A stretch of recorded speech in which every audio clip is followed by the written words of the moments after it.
এটার মধ্যে কেমন একটা প্রিন্সেস প্রিন্সেস ভাব আছে, তাই না? আমার কাছে মনে হয় যে ছোটরা তো অনেক দূরের কথা, বড়রাও এটা দেখে ক্রাশ খাবে। আমি তো ছোটবেলায় খুব বেশি পরিমাণ পছন্দ করতাম, আর এই হেয়ার ব্যান্ডগুলো আমি একসময় অনেক বেশি পরিমাণ তৈরি করছি। আর এটার জন্য আমি নিয়ে নিচ্ছি টিস্যু অর্গানজা কাপড়, আর এই কাপড়টার প্রাইসটা হচ্ছে 220 থেকে 280 টাকা বা 250 টাকা, এর ভেতরে যে কোনো জায়গায় আপনারা পেয়ে যাবেন এটা।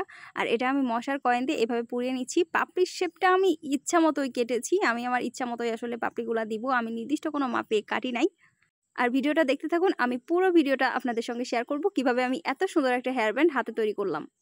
এখানে এগুলো কিন্তু চাইলে লাইটার দিয়েও পুড়িয়ে নেওয়া যায়, আমার কাছে এটা সহজ মনে হচ্ছিল। আর এই যে পুঁতিগুলোর কথা আমাকে অনেকে বলছিলেন, আমি নাইলনের সুতা নিয়েছিলাম, নেওয়ার পরে আমি এইভাবে আঠা একটু দিয়ে কিছুক্ষণ ওয়েট করতেছিলাম শুকানোর জন্য। তারপর আমি এইভাবে পুঁতিগুলো লাগাই দিয়েছিলাম, দিয়ে একটু ওয়েট করতেছিলাম যেন এইভাবে শুকায় যায়। আর এটা কিন্তু স্থায়ীভাবে থেকে যাবে। আর আঠাটার নাম হচ্ছে B7000। তারপর আমি এইভাবে আঠা দিয়ে দিয়ে উলের একটা সুতা নিয়ে এইভাবে পেঁচে দিচ্ছিলাম। এখানে কিন্তু সাদা কাপড় বা যে রঙের আপনি ব্যান্ড তৈরি করতে চাচ্ছেন সে রঙের কাপড় বা রিবন দিয়েও পেঁচিয়ে নিলে হবে, যার যেমনটা ইচ্ছা, বা সুতা দিয়ে পেঁচিয়ে নিলেও হবে। আমার কাছে এটা ছিল, এই জন্য আমি এটা ব্যবহার করতেছি। আমি পুরোটাই এভাবে সুন্দর করে আটকে দিব। কাজটা যতটা ফিনিশিংটা ভালো হবে কাজের, ততটাই আসলে কিন্তু অনেক বেশি সুন্দর লাগবে। আর এটা কিন্তু আমার একদম রেডি, মানে বেসটা রেডি হয়ে গেছে আর কি। আর তারপর হচ্ছে পাপড়িগুলো আমি নিয়ে নিব। আর এই ফুলগুলো তৈরি করার জন্য আমি নির্দিষ্ট কোনো নিয়ম ফলো করব না, আমি আমার ইচ্ছা মতো ফুলগুলো তৈরি করব। তো প্রথমে আমি 2টা পাপড়ি দিচ্ছিলাম, 2টা পাপড়ি দিয়ে এভাবে সেট করে দিচ্ছিলাম। যার যেমন খুশি সে তেমনভাবে কিন্তু ফুলগুলো করতে পারবে, যে কোনো শেপের এটা কিন্তু অনেক বেশি সুন্দর লাগবে। তো 2টা পাপড়ি এভাবে দিয়ে আমি সেলাই করে নিলাম। তারপর আমি 3টা পাপড়ি নিচ্ছি এখানে। 3টা পাপড়ি এভাবে আমি সেলাই করব। একে একে সবগুলো পাপড়ি এভাবে আমি দিয়ে দিব। প্রথমে দেখলেন আমি 2টা পাপড়ি নিয়ে ওভাবে সেলাই করছি, তারপর 3টা পাপড়ি এক সারিতে আমি এভাবে নিয়ে সেলাইটা করে দিব। এটার কারণে কিন্তু ফুলে 5টা করে পাপড়ি হবে, আর ফুলের পাপড়িগুলো আমি একটু বড় কাটছি ইচ্ছা করে, ছোট করেও চাইলে কাটা যাবে, যার যেমনটা ইচ্ছা আর কি। তো এভাবে আমি এখানে সেলাইটা করে দিব। আর এখানে সেলাই করলেই বেশি ভালো হবে আঠা দেওয়ার থেকে, আমি এই জন্য প্রথমে সেলাইটাই করে নিই।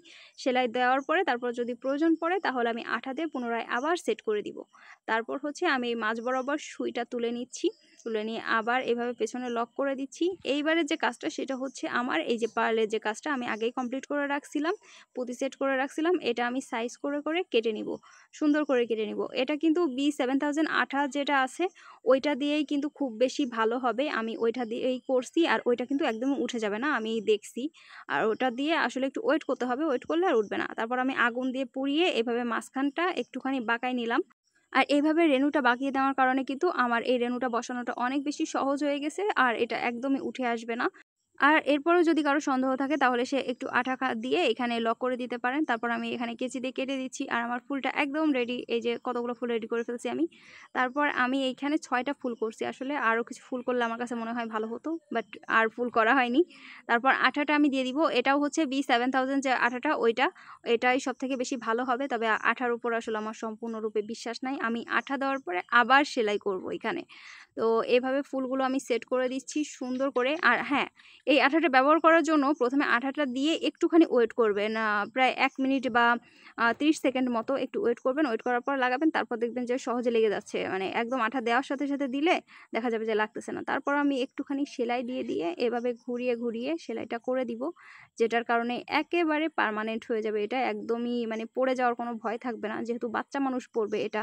তো বাচ্চা মানুষরা পড়লে কিন্তু বেশিরভাগ ক্ষেত্রে হয় যে আঠা উঠাই ফেলে বা কোনো না কোনো সমস্যা হয়।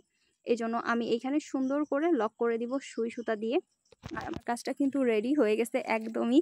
তারপর আমি মাঝে একটুখানি করে আঠা দিচ্ছি, আঠা দিয়ে আমি যে পার্লের যে বাকি যে অংশটুকু ছিল একটু একটু করে এভাবে লাগাই দিচ্ছি। আর এটা দিয়েও একটু ওয়েট করতে হবে। অনেকেই বলেন যে আপু আঠা লাগতেছে না, তো সেটার জন্য কিন্তু একটু ওয়েট করতে হবে, ভিডিওতে আসলে দেখানো হয় না এগুলা। তো এইটা হচ্ছে আমার হেয়ার ব্যান্ডের ফাইনাল লুক। এটা আপনাদের কাছে কেমন লাগলো সেটা আমাকে অবশ্যই কিন্তু জানাবেন।